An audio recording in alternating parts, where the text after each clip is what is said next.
Hello, my dear friends, Bondukol. Welcome to my YouTube channel, Hymns Life.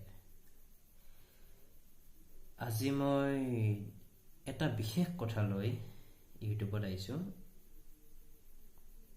এটা বস্তু লৈ আইছো, যেটো বস্তু আপোনালোকক দেখুৱাম। এই ভিডিওটোৰ ভিতৰতে আছে। বস্তুটো হ'ল বৰ্তমান কৰোনা ভাইৰাছ ডিজিজ কোভিড 2019 এই যেটো বেমাৰটো হৈছে এই বেমাৰটো নিৰূপণৰ ক্ষেত্ৰত যিবিলাক বহিৰাজ্যৰ পৰা অহা ফ্লাইট বা ৰেলগাড়ী বা ফ্লাইটখন আহি এয়াৰপৰ্টত ৰৈছে বা ৰেলগাড়ীখন আহি ষ্টেচনত ৰৈছে এই যে ষ্টেচন বা এয়াৰপৰ্টত এটা মেডিকেল টিম বনাই থৈছে আৰু সেই মেডিকেল টিমৰ সদস্যবোৰে যেতিয়া ফ্লাইটৰ পৰা মানুহবিলাক নামি আহে সেই যাত্ৰীসকলক কপালৰ পিনে এটা পিস্তলৰ দৰে বস্তু এটা এনেকৈ দি পিনে চাই কি চাই বা ৰেলৰ পৰা মানুহবিলাক যেতিয়া নামি আহিল হাৰি পাতিব দিয়ে আৰু হাৰি পতাৰ পিছত কপালৰ পিনে এটা পিস্তলৰ দৰে বস্তু এটা দেখাই পিনে এটা বস্তু চাই কি চাই বা বস্তুটো নে কি তাৰ ব্যৱহাৰ কি এই বস্তুটো দেখুৱাৰ কাৰণে মই আজি ইউটিউবত আইছো সো আপোনালোকে ভিডিওটো আগলৈ চাওক আৰু বস্তুটো মই বহুত ভালকৈ সহজ ভাষাত বুজাই দিম এই মেচিনটোৰ নাম হ'ল ইনফ্ৰাৰেড থাৰ্মোমিটাৰ ইয়াক সাধাৰণতে উষ্ণতা চোৱাৰ ক্ষেত্ৰত ব্যৱহাৰ কৰা হয় আৰু ইয়াৰ দ্বাৰা আপুনি মানুহৰ গৰু কেৰাহী ৰুম আপুনি যি বস্তুৰে উষ্ণতা চাব খোজে সেই ক্ষেত্ৰত ব্যৱহাৰ কৰিব পাৰিব বৰ্তমান সময়ত এই যে আমাৰ মাজত কৰোনা ভাইৰাছটো আহিছে কৰোনা ভাইৰাছৰ এটা লক্ষণ হ'ল জ্বৰ গতিকে বৰ্তমান ষ্টেচনত বা এয়াৰপৰ্টত এই মেচিনটোৰে এই যিবিলাক যাত্ৰী আহে তেওঁলোকক লাইন পাতিব দি তেওঁলোকৰ জ্বৰটো নিৰূপণ কৰা হয় আৰু যদি জ্বৰ আছে তেওঁক সাসপেক্টেড হিচাপে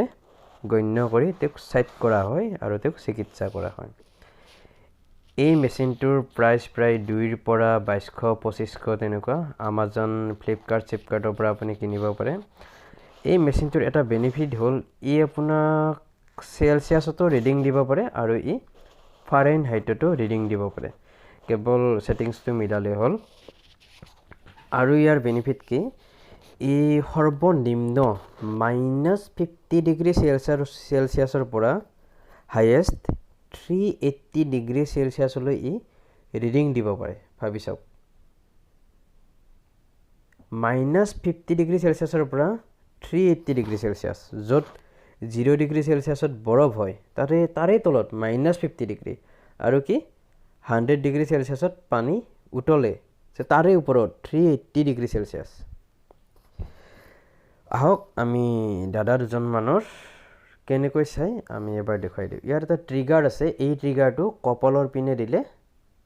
ইয়াৰ পৰা আল্ট্ৰা ভায়োলেট ৰে ওলাই যায় আৰু সেই আল্ট্ৰা ভায়োলেট ৰেটোৱে মানুহজনৰ উষ্ণতাটো ৰিডিং লয় এই দাদাজনৰ চালো যে আমি 34.8 ডিগ্ৰী সেলসিয়াছ আৰু এজন দাদাৰ আমি চাম তলৰ যেটো ট্ৰিগাৰ আছে হেতু 3 সেকেন্ড মান হোল্ড কৰি টিপি থৈ থাকিব লাগে 1 ৰ পৰা 3 সেকেন্ড এইজন দাদাৰ আমি চাম এইজনৰ আছে 34.9 ডিগ্ৰী সেলসিয়াছ 35 ডিগ্ৰী সেলসিয়াছ 3 সেকেন্ড হোল্ড কৰিছো আৰু এজন দাদা আইপলে তেউৰ চাই দিও এখেতৰ হোল 34.5 ডিগ্ৰী সেলসিয়াছ বেলেগুন্ন কিমান চাম মোৰো চাইলো গটিকে মোক কিবা জৰে সৰে পাইছি না পনাই মোৰ চাও যে 34.1 ডিগ্ৰী সেলসিয়াছ আৰু এই সেলসিয়াছ যেটো পালো এইটো যদি আমি এই ইকুৱেচন এই সূত্ৰ দুটাত যদি ভৰাই দিও তেতিয়া আমি সেলসিয়াছৰ পৰা ফাৰেনহাইট পাই যাম আৰু ফাৰেনহাইটৰ পৰা সেলসিয়াছ পাই যাম মই দুখন ইয়াত চাৰ্ট দেখুৱাম ইয়াত 1 ডিগ্ৰী সেলসিয়াছ হলে কিমান ফাৰেনহাইট হ'ব বা 25 ডিগ্ৰী সেলসিয়াছ হলে কিমান ফাৰেনহাইট হ'ব বা 34 ডিগ্ৰী সেলসিয়াছ হলে কিমান ফাৰেনহাইট হ'ব ইয়াত ধুনিয়াকৈ ওলাই যায় ইয়াত 34 ডিগ্ৰী সেলসিয়াছ হলে 93 ডিগ্ৰী ফাৰেনহাইট দেখুৱাই আছে গতিকে ভালকৈ বুজি পালে নহয় গতিকে যিসকলে মোৰ ভিডিঅ'টো চাই আছে অনুগ্ৰহ কৰি ছাবস্ক্ৰাইব কৰি দিব আৰু সকলোৱে ছেভ হৈ থাকক জয় আই অসম ধন্যবাদ